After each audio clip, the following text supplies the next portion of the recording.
Alright, welcome back to the channel. In the last video, we built the foundation of the Avengers Assemble word game, and today we are going to take it a step further by modularizing that code, making it better, concise, and you see by yourself how much fun it would be. So, some key improvements we are going to do are functions. We're going to introduce functions. We're going to also add difficulty levels to our game, enhance the user experience, make it more readable and concise, and key importance is the modularity. So we're going to break down the code into smaller, well-defined functions, which are going to make it easier to understand, maintain, and potentially very easy to extend. So let me walk you through this improved version, which demonstrates better code organization, readability, maintainability, while providing you with a more engaging and user-friendly experience for the player. So first off, we have functions that have been defined. We have a getRandomWord function, which selects a random word from the list and improves our code reusability. We also have a getDifficultyLevel, which handles the user input for difficulty selection and provides us with very clear instructions. And we also have a displayWord function, which actually separates the logic for displaying the word and underscores, as well as making the code more modular. Now, before I continue with the rest of the functions, the key thing you want to remember is functions should have a single responsibility principle, SRP. They should do one thing and one thing only. If your function starts doing too much, it becomes convoluted and difficult to handle. Alright? So the next function we have is the playGame function, which actually encapsulates the core game logic. It includes the input validation, the guess checking, and the win and lose conditions.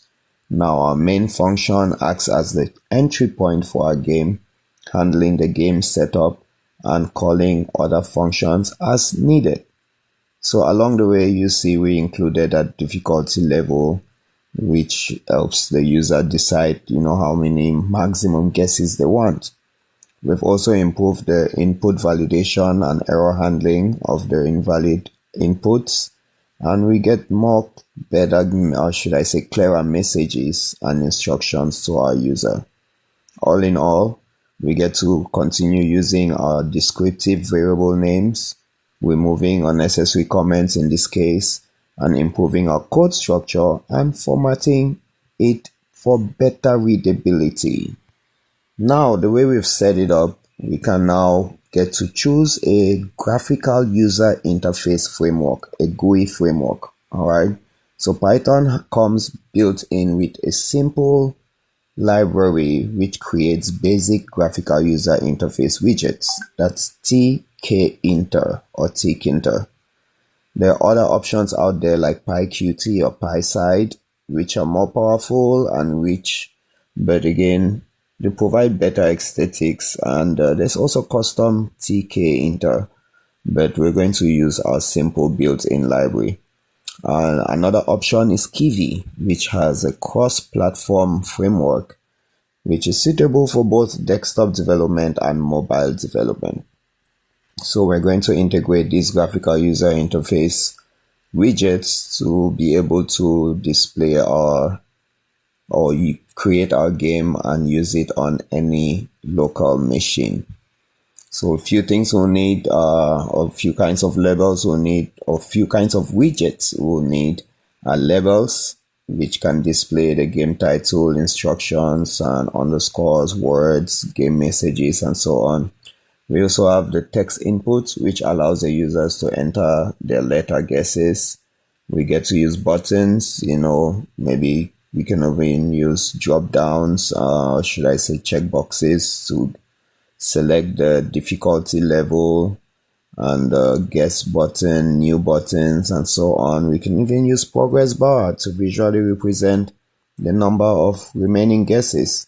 But as always, we're going to start very simple. Okay, so we'll start very simple. Some of the things that might be challenging will be dynamically updating and displaying the word, the remaining guesses, the game messages, and so on. So that's totally fine. I'll walk you through this gradually. So while it's better for us to get to a graphical user interface for the user experience, you have to always remember there are some key considerations. I always want to start with testing. You need to thoroughly test the GUI functionality, the responsiveness, and user experience. You also want to ensure a smooth and enjoyable game flow for your user. Implement robust error handling to make sure that invalid inputs and unexpected situations are handled, especially for security reasons. And make sure that we create an intuitive and visually appealing interface. That's it. So that said, let's dive into our code and discuss what's going on in here. So we're using Tkinter for sure. It's simple and beginner friendly library for creating our GUI, graphical user interface, in Python. The elements we're going to use, again, like I mentioned earlier, the label to display the text on the screen, the entry text that allows users to input text, buttons that enables user interactions.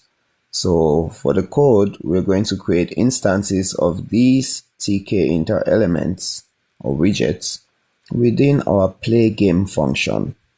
We then use the pack method to arrange these elements on the screen. Okay, there are different ways you can arrange them, just like with HTML structures. So we define a make guess function that gets to handle the user's input and update the state of the game. Now, Lambda functions might be challenging, but simply put, they're just used to pass arguments to the make guess function when the guess button, is actually clicked.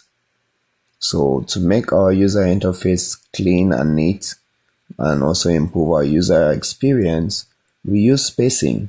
So we use pad Y, which is padding on the y-axis, to add vertical space between the elements. We also use font argument to specify particular type of font as well as the size to improve our readability. The window size and the background can also be set initially and gives you a more appealing look, I guess. So a few tips to remember again: the GUI design, you need to consider overall layout and aesthetics, maybe draw it out, sketch it out, use a wireframe and so on. Make sure your colors and fonts as well as the spacing are really good for your visual appeal and user friendliness. And per se, that's about it. Again, in the video, we'll like to take it further in future by adding some difficulty levels, allow players to choose, and then implementing a new game button where you enable users to start a new game without closing the application, and explore some other features, some key features like using images, customizing the colors, and creating a more complex layout. All right. So that said, take a look at this, try it out yourself, and you see that this is a wonderful addition. We can even package this all together and zip it, or should I say compress it, into an executable file which can be executed on a Windows computer or on a Mac computer if it's done on that end. So don't forget, subscribe if you're feeling like you're getting some useful information from here, and also make sure you add some comments to the video, so YouTube is going to know that, okay, we are engaging with you and it's actually useful, so they can recommend it to others as well. So we'll have a lot more programming, Python, SQL, HTML, web, front end, back end, and so on, as well as game development projects that are up and coming. So make sure you smash that like subscribe and comment buttons, and I'll catch you on our next video. Awesome.